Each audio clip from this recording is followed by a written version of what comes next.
Well, Uber is now in hot water once again after the ride-sharing app covered up a data breach, in fact, for more than a year. Uber is accused of paying hackers $100,000 to cover up the data leak, which took place last October in 2016. Here's the background. When you switch on your phone and click on the Uber app, the last thing on your mind is that your data may get compromised. But 57 million Uber customers around the world have had their data breached, including their names, email addresses, and phone numbers. The personal information of around 7 million drivers was also stolen. That included 600,000 US drivers' license numbers. Uber said no social security numbers, credit details, or trip locations were stolen in the data leak. But what's interesting is the breach took place in October 2016, more than a year ago, and Uber apparently kept it under wraps by paying $100,000 to the hackers. Uber paid off the hackers to delete the data and be quiet about the breach. Uber said it needed to be honest and transparent to repair their mistakes. All these data are given by an individual from a personal level and having confidence in a particular company. But if these things are breached, it is not very healthy. We travel only by cabs and we share our personal information like a phone number with the company. And tomorrow going on, if somebody uses our personal information, my phone number, my name, it's not cool at all. These days it should not happen. We hesitate sharing a number with the people we know. And imagine your information is going somewhere else. It's quite a breach of data. It's confidentiality information issue. It should not happen. In recent years, hackers have targeted many companies like MySpace, Yahoo, Target, and Equifax. But when it comes to data privacy, it's surprising that people are up in arms about the Aadhaar card, but are okay giving personal information to apps like Facebook, Gmail, and Uber. As a result of this latest cover-up, Uber has fired 2 employees in connection to the case. The latest incident comes in a string of incidents for Uber, which recently faced backlash in London over safety concerns and sexual harassment allegations. I use Uber always because they are available on the phone. I can quickly check how soon they'll be here, and then it makes my life so easy, not waiting for the bus, whether it's raining or snowing or whatever. Just get a cab and they'll reach wherever you need them to. So it's going to make my life very difficult. I've known friends that have got into altercations with them, been beaten up, things like that. I know it's not good, but it's good for the convenience, but I guess sometimes there is safety concerns. Uber plans to provide its drivers whose licenses were stolen with free credit monitoring and identity theft protection. As Uber tests out new tools like Uber Air, it now faces the test of customer satisfaction. Many in the United States are boycotting the ride-sharing app and going to other competitors like Lyft. Uber says individual riders don't need to take any action. Bureau Report, WION. All right, joining us on this discussion tonight on Your Story, we have a range of experts and our correspondent. First up, we have Pernille Tranberg, a cyber expert from Denmark. We also have Pavan Dugal, a cyber expert from New Delhi. And we have WION's London Bureau Chief, Mandy Clark, standing by in London. We'll get to all of them in just a bit. Let me first start with Pavan. Pavan, let me ask you, when it comes to this, the fact that this was kept under wraps for more than a year, how surprised are you by this Uber, a company that many people around the world rely on and recognize? Well, I'm not completely surprised because corporates today invariably have a propensity not to go ahead and disclose the various cybersecurity breaches that they take place. But this kind of a cybersecurity breaches with so many millions of people and the data being leaked, and for 1 year the company keeps quiet, I think this is shaking people's confidence. More significantly, it is a wake-up call, not just for consumers and users to be very careful in reading the terms and conditions of the mobile applications to find out what all are they doing in terms of protecting the personal data and cybersecurity. But more significantly, I think it's a wake-up call for countries as a whole. Sovereign nations are under a duty to ensure that the data of their citizens is appropriately protected. And in case breaches like these are happening, it's very clear that countries will now have to come up with very strong mandatory cyber security breach notification laws, which can mandate all service providers and all companies to mandatorily report such cyber security breaches. And if they don't do so, there should be appropriate legal consequences. I will tell you the case in India. In India, in January 2017, the government has mandated that all body corporates who actually suffer from a cyber security breach are mandated to report the same. If they don't report it, it's a crime in India, which is punishable with 1 year's imprisonment and fine.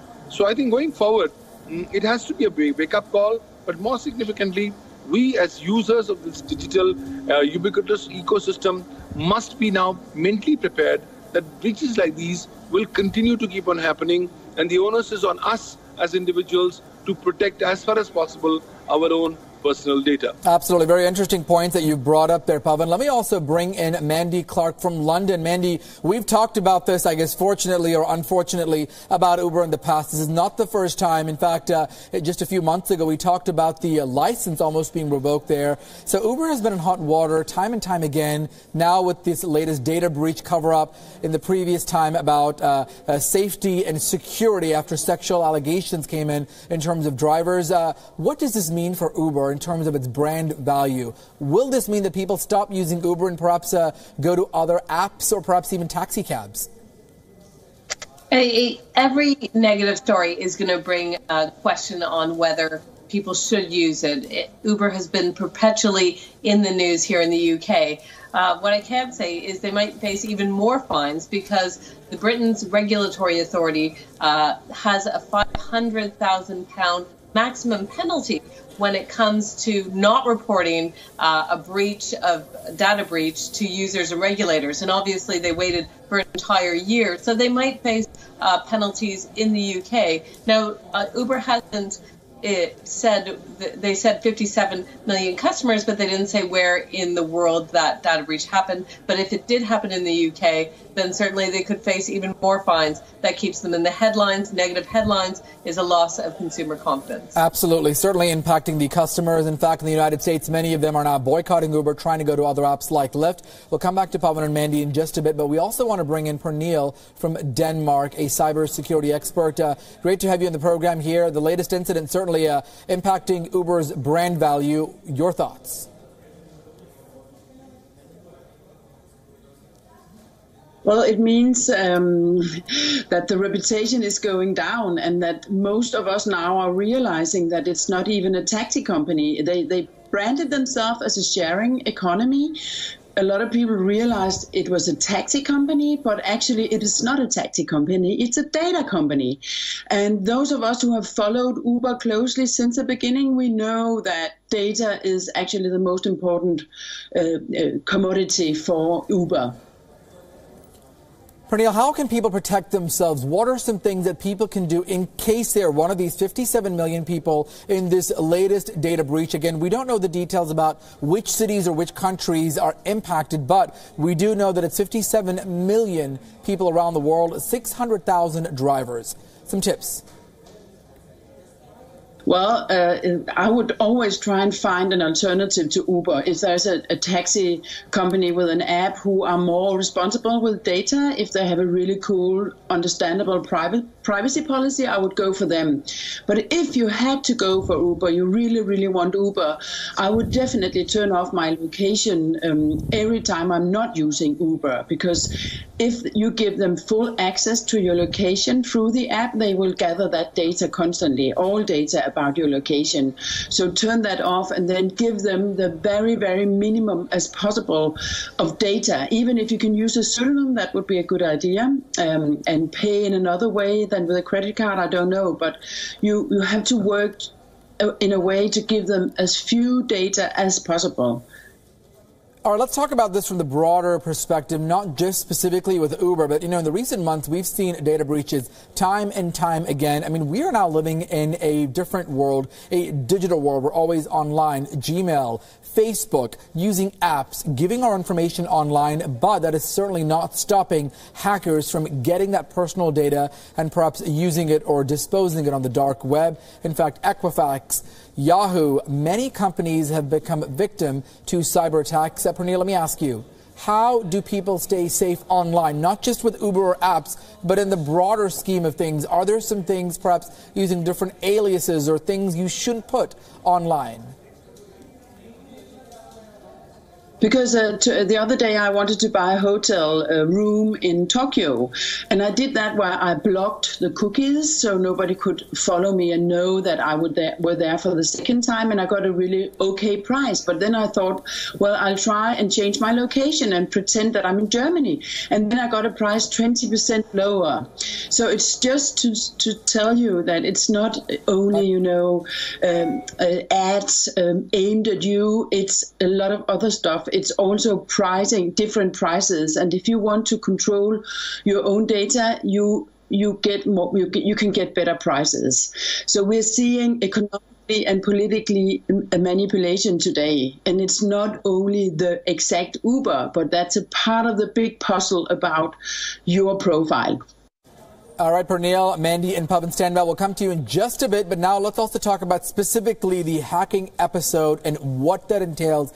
And if you are one of those 57 million people whose data was compromised, what you need to do. Of course, all of this was back in October of 2016. 57 million people's data that is now out there for hackers to use and dispose of. 600,000 drivers. Uber has come out and made a statement saying that they will provide identity protection and free credit monitoring for those drivers. But they also say that a lot of confidential information like credit card details, social security, that was not stolen. So you are okay, at least that's what Uber is saying, but here is what you need to do in case you're worried about your personal data.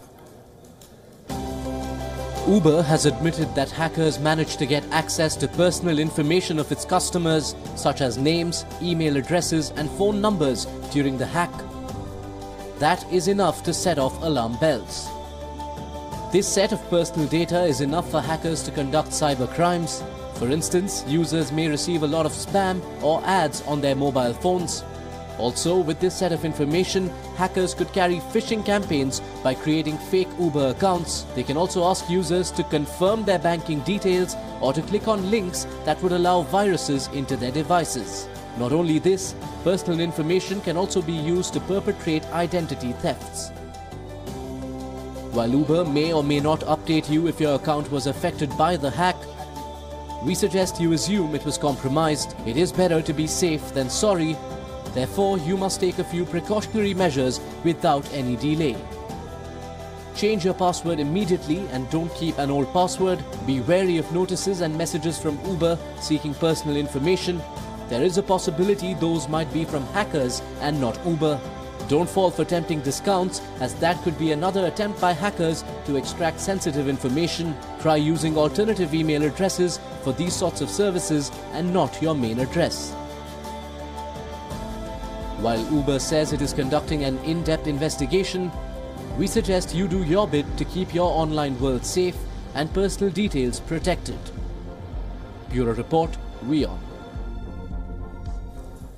All right, let's go back to the discussion with our guests. We have guests from Delhi, London, and Copenhagen in Denmark. Let me go to Mandy Clark first, standing by. Mandy, in terms of people, what they should do in terms of if they're a little concerned about these breaches, it's not just Uber. We've seen in recent months Uber, Equifax, Yahoo, many different firms, unfortunately, dealing with this. So what are some things that perhaps people could do to keep safe from cyber attacks?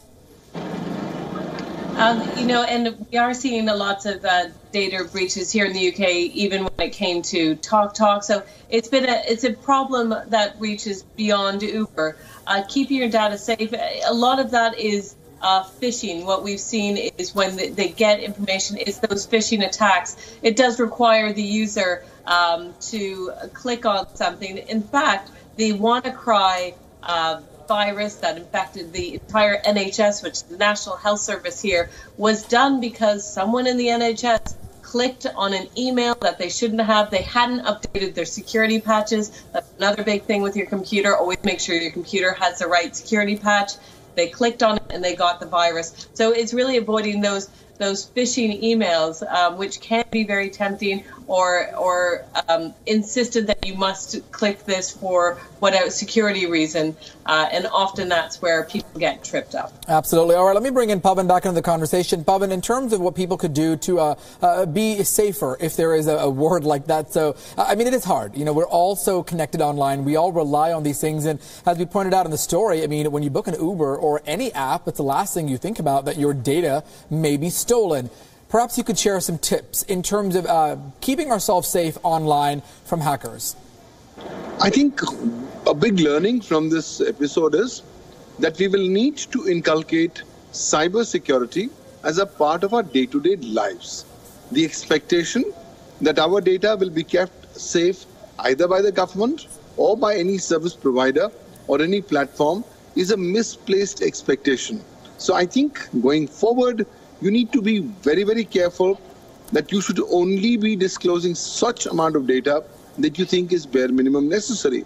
But even prior to disclosing data, it's imperative that you must at least be aware of how your data is going to be potentially accessed, distributed, and even saved and archived.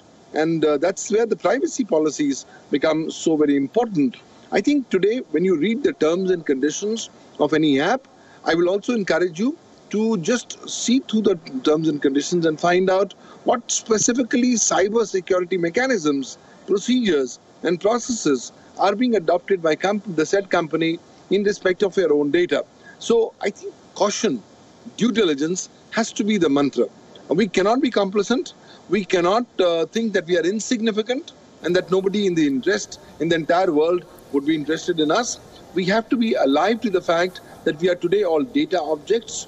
We are all transmitting data, broadcasting data, and generating data at speeds and at frequency that the world has not known earlier. So in this data-driven economy and the data-driven ecosystem as a whole, we must instantaneously realize the value of our data and as far as possible share only such data as will be imperative. But at the end of the day, howsoever brilliant you can be and howsoever cyber secure you can be, there could always be a chance that some hacker or some cyber criminal may potentially want to breach your particular levels of cyber security. But keep on trying and be safe and secure. Unfortunately, the world that we live in. We also went around the different cities in India to get perspective on how it is being perceived here in South Asia. In fact, in Kolkata, in Bengaluru, in Chennai, and here in New Delhi. Let's listen to some reaction now coming in.